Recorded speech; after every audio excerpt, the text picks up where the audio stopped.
What do you think of when you hear the name James Wolff? James Wolff. Now, was he the chap who captured Quebec from the French in the 18th century? What are your thoughts about James Wolff? Sold his soul. Yeah. What for? For money, fame and acceptance. Love him. Let's do him right now. Are you really? Favourite guy.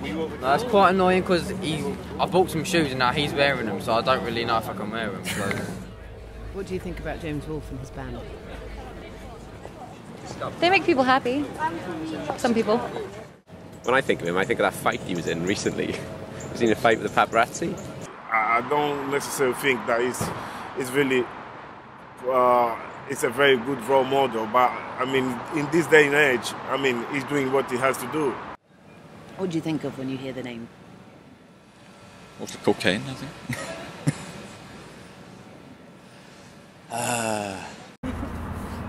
What about James Wolff? No, really not. Guillotine for that guy. Yeah, maybe. No, maybe not. Do you believe the rumours about him? The allegation of the Mark Forrester abduction? I think it's more of take it with a grain of salt. Like, don't believe everything you read. I don't believe it either. Well, you never know. I think it's a bit silly to just dismiss it. Well, yeah, basically, yes. You can't chop a man's nuts off. Yeah, I don't think you should. What about his music?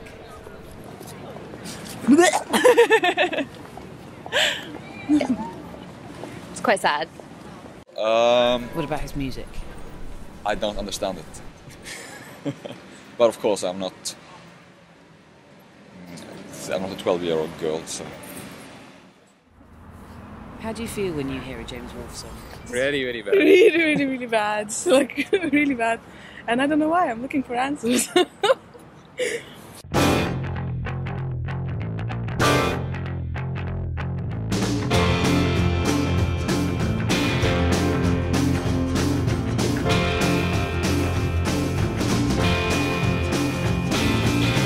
When I was young, I learned fast. What you don't know, don't ask. James Wolff was a singer, a songwriter and a composer born and living in London. With a recent appearance at the iTunes Festival behind him, just about everything seemed to be going right. So don't ask me what I stand for. Don't ask me what I stand for. Then, shortly after a gig at the Troubadour with his band, James Wolff disappeared.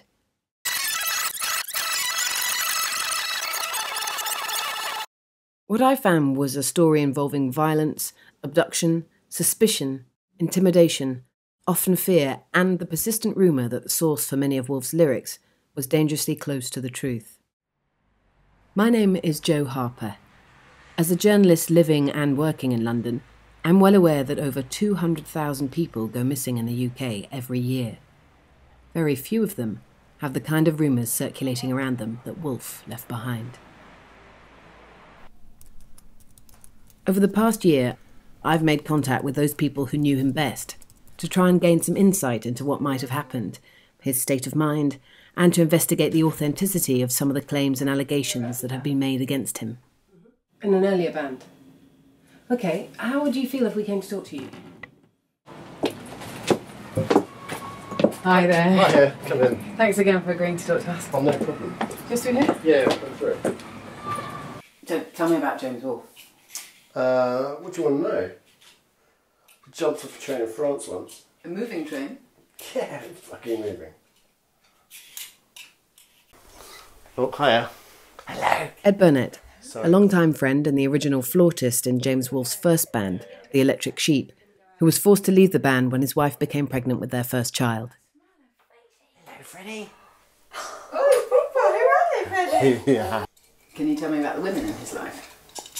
Were there any?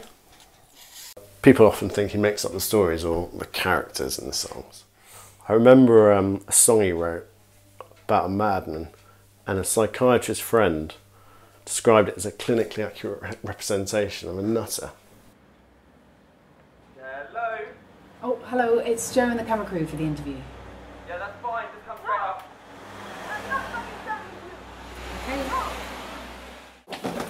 Hello?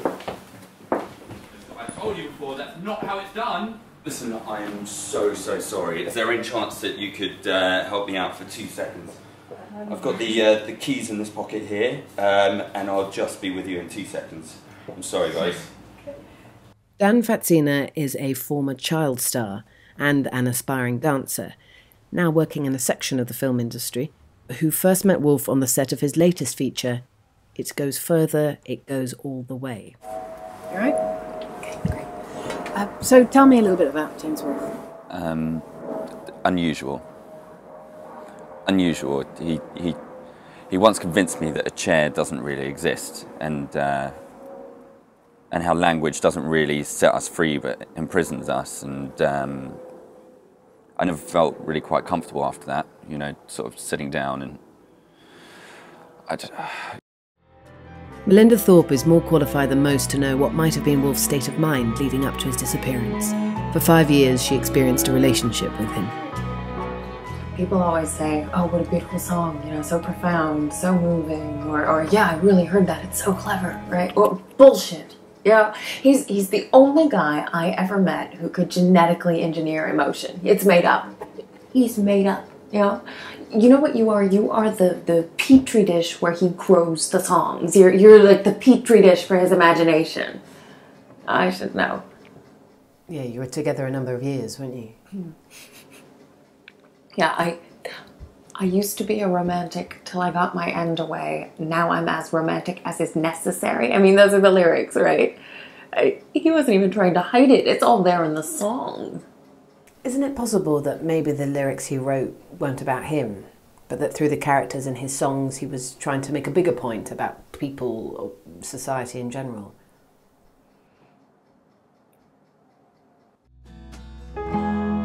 Sometimes I can't stand. Some of the people who were closest geographically to him were his band. The way you play it cool. Many of the musicians he worked with declined the invitation to take part in this film. You've got a heart now. While others like Billy Strachan, who played drums for him for 10 years, were simply evasive and confrontational. No, I'm not getting into that. Anyway, what is this? I thought this was a serious interview. Is this like OK Magazine or something? I don't know anything about that. Can you talk to me a little bit about what happened between James Wolff and Mark Forrester after the Troubadour gig? No, turn that off. You can turn that.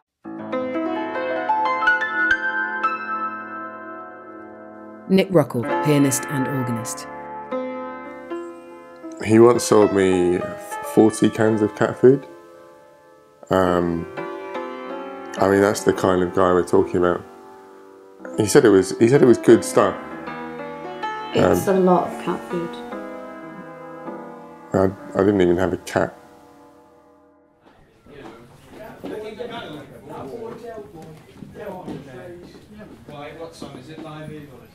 Perhaps of all the band members I interviewed, the guitarist, Matt Lott, struck me as someone who'd been most affected by his involvement in the James Wolff band.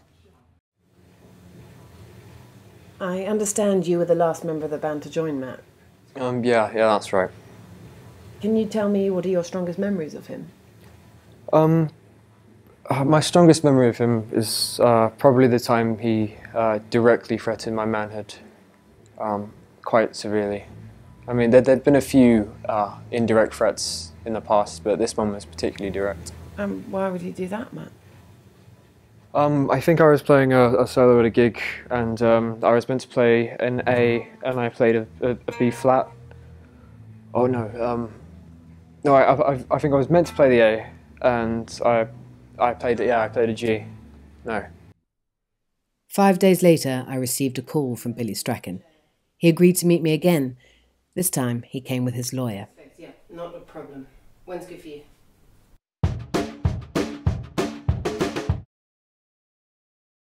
I understand he had some issues relating to tourists. Is that correct? Yeah, I know there were some tourist-related incidents. I mean, he basically has a pathological hatred of tourists. I I'm pretty sure he put forward a proposal to the council, more like a 10-page dossier actually, where he suggested a completely separate section of the pavement for tourists. I know he's been interviewed twice, at least, for tourist-related attacks. That many? It could be more, I'm not sure. Simon and Ian, as they are known in the industry, frequently provided the brass section for James Wolff and have featured on a number of recordings over the years. Never had a problem with them. Well, apart from the notation incidents. Sorry, I'm not a musician. What does that mean? Oh, you used to write a piece of messages on the parts just before we went on stage and then just hand them to you. Yeah, next to a C sharp would be written, "You play like a constipated nun." We'll just fuck you then. He actually put me on suicide watch for our bass player. That's what playing his music can do to you, you know. But I just wonder who's on suicide watch for me, you know, when I'm the last one left.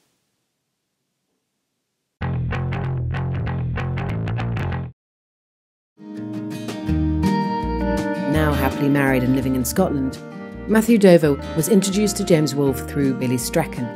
After a regular succession of failures, he was the last known bassist at the time of Wolff's disappearance. You know he sang at my wedding? No, I didn't know that. So, you were close then? No. I didn't ask him to or anything. He just got up, asked the band if they knew that Johnny Cash song Jackson. We got married in a fever. Just got up and started singing it with my wife at my wedding. Are you still together? We're divorced. So, Matt, if you were able to say one thing to James Wolff, if he were watching, what would you want to say to him? What would your message be? Fuck you.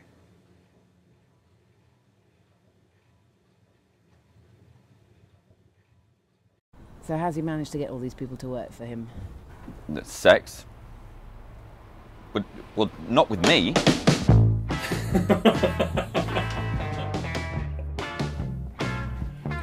Yeah, there was some of that too. Are you trying to say something? So how's he managed to get all these people to do stuff for him without creative freedom or not much money? Well, there were promises and guarantees. Well, it wasn't quite 72 virgins in heaven, but it wasn't far off. You've got to understand who you're dealing with.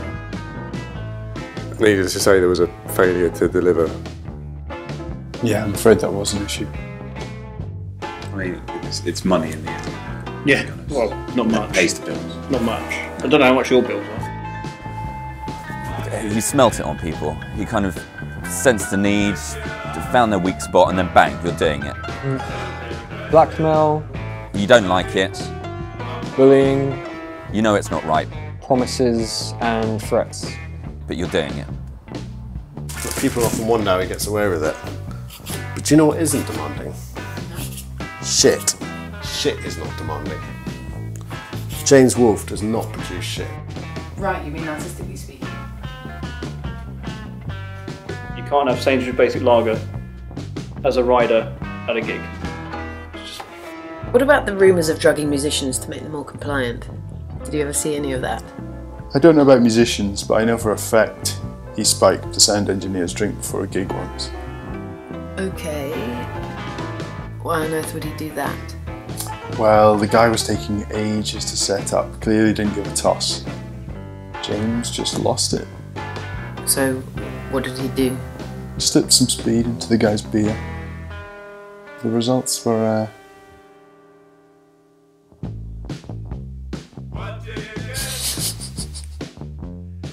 So there were rumours of drugging musicians and that kind of thing. Did you ever see any of that? And most of them were already high on some shit or other anyway, so it didn't really make any difference. They were, The main question was whether they were conscious or not. They were predictable. Well, that's terrific. So I guess it kind of worked.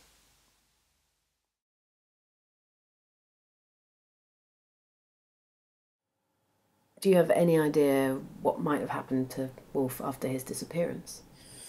That's a question that still haunts me. Maybe I could have done more to help him. Sometimes on the more difficult days I think, was it my drumming? Can you tell me what you think might have happened to James Wolff? I don't know. I don't really care. Occasionally I'll slip in the odd fill or play a cymbal. I brought another tom along once. People have moved on from that now. Never heard of him since. He still owes us some money. The last gig. That's right. Why do you think James Wolff has disappeared? Personally, probably a cry for help. Cry for help. I just don't want to talk anymore about James Wolff, okay?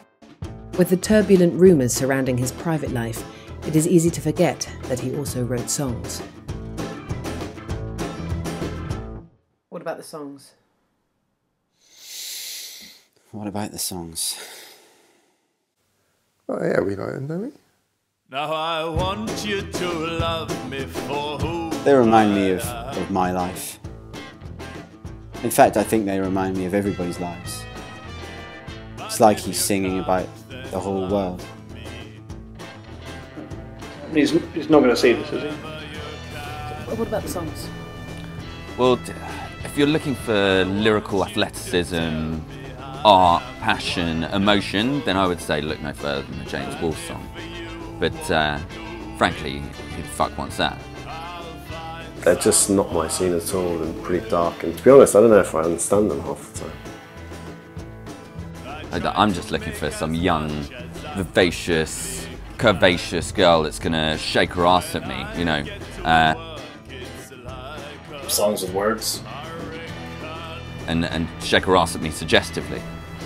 Is it true that some people were in it for reasons other than music? Like money, fame?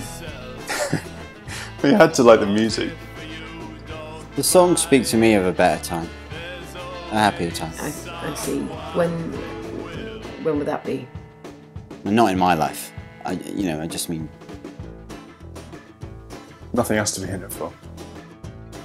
Well, the experience is like being told something dirty or shameful that you didn't know about yourself before, and then having to live with it. So, if you were going to have to pick a favourite song, which one would it be? Yours would be. Barbie girl. No. What? No. Is that a James Wolff song? I like the happy ones. By all accounts, the Troubadour gig marked the start of many of the darker rumours associated with Wolff. Nicola Marshall was in the audience the last time Wolff was seen on stage, and shortly before his disappearance. Yes. I don't really know what I was doing there, actually. I don't like music. I find the whole thing a little bit indulgent. But I was there with this guy that I liked, and he wanted to go and see it, so I went with him. Needs must. Fucking awful. Absolutely awful. That bad? Yeah. And then James Wolff and his band came up to play, and, started their set. It was fine. It was music. It's all right. What about the Troubadour? I think it had quite a deep effect on our guitarist at the time. Then, when James was about to introduce another song, someone at the back shouted, "Play something we know!" Did he compare it to Stalingrad? It's kind of like what I imagine Stalingrad was like, you know. And James just looked up at the crowd and he was like, "You can suck my dick."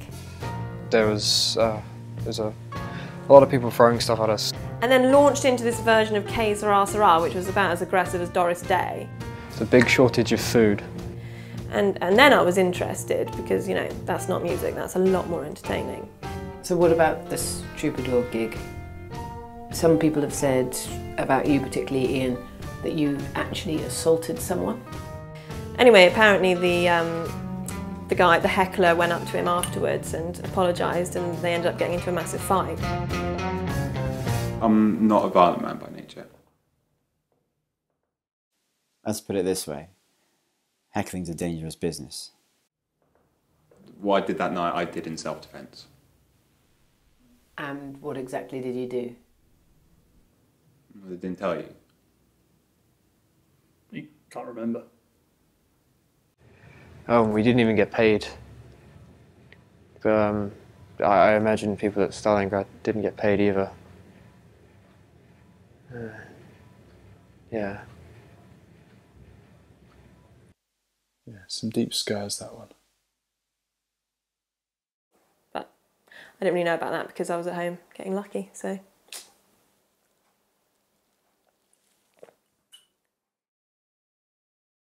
While the Troubadour was clearly a distressing event for all involved, there are those who claim it was not the tipping point. Producer Jeremy Martins frequently came into contact with Wolff at his studio. Thanks so much for doing this, Jeremy. Yeah, no problem. No problem. Tell me about the breaking point. Well, the way I heard it from Billy the drummer was this. Well, everybody goes on about the Troubadour gig, but they don't know what they're talking about. It wasn't their breaking point. I remember a gig we did much earlier where the other act was a pig. I mean, literally a pig in a dress. So we went on stage and we got booed off. Meanwhile, the pig gets a standing ovation. And it's got more Facebook likes than James. I mean, how do you think it came to that? It has been suggested that Wolff was particularly bitter about not being further on in the industry. So, the album title, Not For Everyone, sounds like a warm invitation to you. I think Owen Chusid from WFMU said it best when he said, "Purveyors of cookie-cutter pop need not apply." So you know the song, Just One of the Boys? No, I don't think I know that one. Exactly. That's because he only ever recorded it once. Okay. And it's not out there. As far as I'm aware, it's just not out there. Why? I mean, what's so special about it? Well, it's a song about gang rape. Right. From the rapist's point of view. Okay. So... Does that sound like a commercial enterprise to you? Yeah, no. He also has never played it live. Does the song Just One of the Boys mean anything to you? I do know of that song, yes. Great song. Great song. Probably not for everyone. I'm not sure anyone's actually heard it. But I'm guessing there's someone who will. Can you tell me about it? Well, if you're asking me about it, then you know you need to know already. Is that a song you're aware of? I don't know anything about that. Is that the one where the rapper finds out it was his mum? I think one of the things that people started to worry about was, especially people in the industry, was where his lyrics were coming from. I think people are so used to lyrics being about the songwriter themselves. They were wondering where he was even sourcing this material from, and especially after he went missing.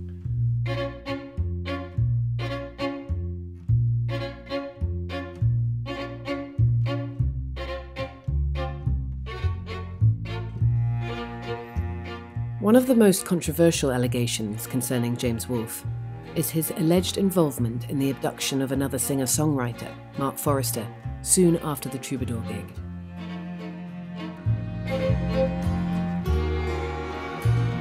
So far, the people I'd spoken with had seemed open to talking about James Wolff. One name was about to change all that. Can you talk to me about Mark Forrester and James Wolff? I'm not getting into that. Can you tell me what happened between James Wolff and Mark Forrester? I can't talk about that. Oh, that's the abduction guy, yeah? And can you talk to me a little bit about what happened between James Wolff and Mark Forrester after the Troubadour? I don't know anything about that. Why not? Listen, turn that off and turn that off. Not getting into that. Can you talk to me a little bit about what happened between James Wolff and Mark Forrester after the Troubadour gig? Billy Strachan. Talk to him. What exactly do you mean? That's my advice, now piss off. No, look, we clearly discussed that, and I said that was a red line. I've got a wife and kids, and you're asking me to get involved in that? Mark Forrester is a myth. And you'll not find anyone who's got anything to say about that man. Mark Forrest is a lying little shit. Yeah, I mean, there's so much speculation around it. It's normally best just to keep out of it. I mean, you don't want to drag yourself into a situation like that. You want to know what happened to James Wolff? Speak with Billy Strachan. If you want to know about that, talk to Billy Strachan. Billy Strachan. Talk to Billy Strachan. Why Billy? I don't know, just talk to Billy. You know, a lot of people have suggested I talk to you, and you in particular, about what happened between James Wolff and Mark Forrester after the Troubadour gig. Why would that be? No, I have no idea. I find that ridiculous, frankly. Who asked you? Who suggested you speak to me? Was it the band? What about the allegations? Do you think he was involved? I don't know. It'd be unfair to say he was. Yeah, I think. I couldn't picture it. No. I mean... Yeah. What he gets up to the weekends is his own business, really. Yeah, I mean, yeah. I don't think I can talk about that. Can I? We finally got someone to talk to us. Peter Elgin, who's a journalist who worked for the paper that broke the story. He remembers the case well. So you know the Troubadour story, right? Well, around the time of that gig, I get a call about a guy, a singer-songwriter. He's being interviewed by police at a hospital with some very specific injuries. So I turn up, and the guy's just sitting there, rocking backwards and forwards. And he just keeps saying, "One for every shit lyric I wrote. One for every shit lyric I wrote." Of course, what wasn't reported at the time was that crudely tattooed onto this guy's back with the words, "This one's called Crying and Sleeping." And what's all that got to do with Wolff? Exactly. I mean, to be honest, it's a fairly tenuous link. Some people said they saw Wolff at the show the night the guy got abducted. And was he? Well, I don't know. Ouais, il était là. Il était là. As far as I'm concerned, people were just linking the Troubadour heckling incident with this new thing and just making crap up. Do you want to do this in English or French? Ah ben... En français, non?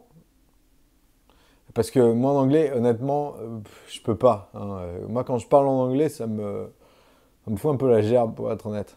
Well, my French isn't that great. So what I need to know is whether or not James Wolff was at the Mark Forrester gig. Was he? Ah ouais, il était là. Ouais. À un moment, je me rappelle très bien, il y a le chanteur qui est sur scène qui fait This song is called Crying and Sleeping. I've done a lot of that recently. Okay? Et il y a un mec dans le fond qui s'exclame, et tout le monde l'a entendu, Jesus fucking Christ. Et apparemment, c'était James Wolff. Il était là. C'est sûr, il était là. So why didn't the police pursue it further? The guy didn't want to press charges. Wouldn't say a word. Wouldn't give his name, nothing.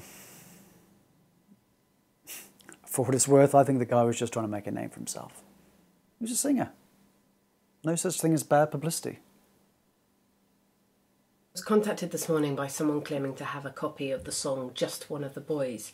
They've agreed to meet me. They've agreed to meet me tonight. The song apparently documents a gang rape, so not surprisingly he wishes to remain anonymous.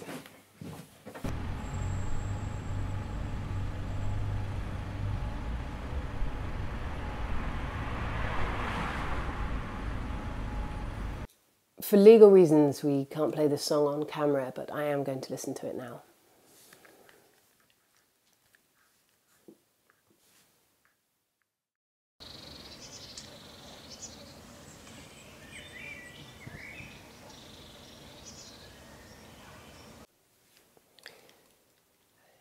It's a deeply disturbing song. As to whether there's any truth in it or not, it's impossible to know. What's clear is that you won't be hearing it anytime soon, and maybe that's a good thing.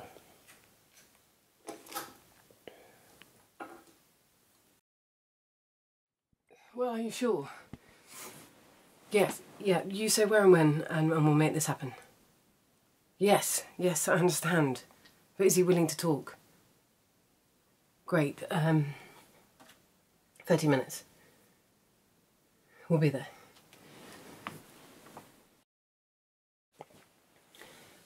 So that was a friend of Mark Forrester. Mark's agreed to meet us. He doesn't want to be on camera though. It's 3:30 a.m. and he wants to meet us now. This is it.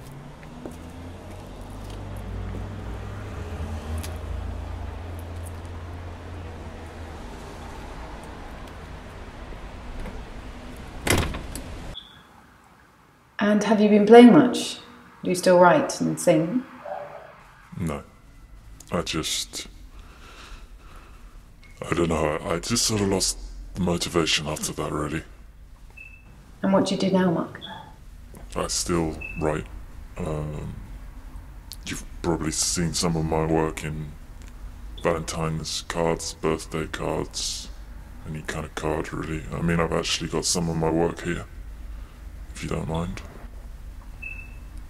When I walk, take my hand. Take it. Hold my hand. Hold it. Feel my hand.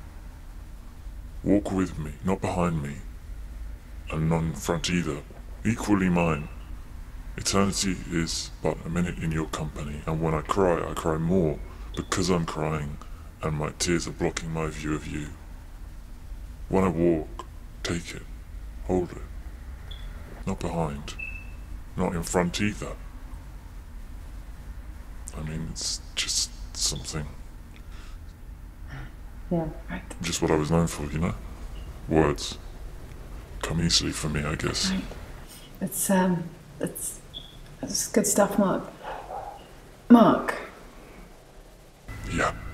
I know this is difficult, but I think we ought to put the record straight.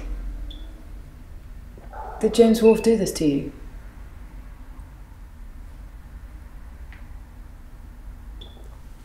I don't know anyone by that name.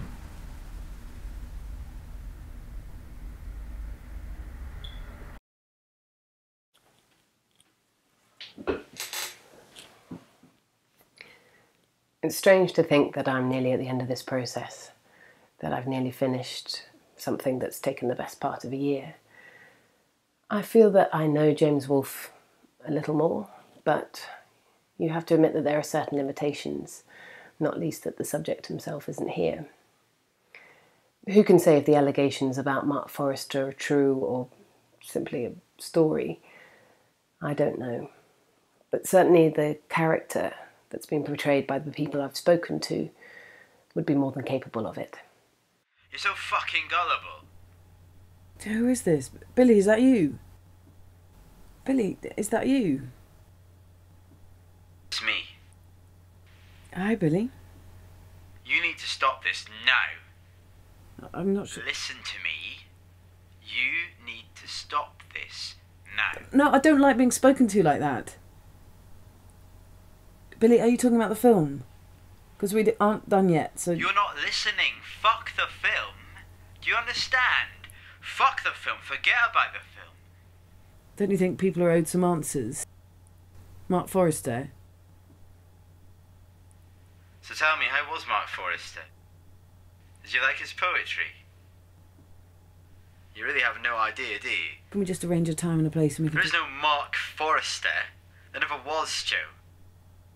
I mean, you never actually saw his face, did you? Billy, what the hell are you talking about? You've been asking the right questions, but are you listening to what they're trying to tell you? Ask yourself, how do you think he's managed to get all these people doing things for him? Well... What did they tell you, Joe? Well, they told me a lot of things. You think he's been using you any less than the rest of us? Are you talking about James Wolff? Billy? Do you know where he is? Is that what this is about? Everybody's played their part in this. Billy, are you in contact with him? Everybody. I've just got off the phone with Billy Strachan and I've no idea what's going on. I really can't tell which way this is going. He was either warning me or threatening me. I'm going to meet him and hopefully when I do that it'll make more sense. I can't help feel we're getting closer somehow.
If by chance you know, and there is a chance you do,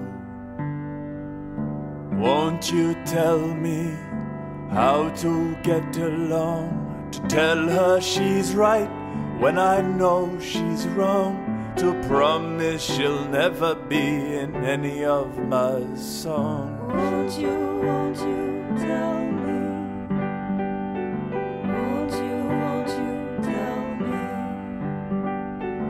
Won't you tell me how love goes away? It drags you along like it knows the way, then turns to you sadly as if to say, won't you tell me? Won't you tell me? I've seen trouble and I have seen punishment given without reason, and it breaks you in ways that I never knew to see. If you listen, you can hear them say, won't you tell me?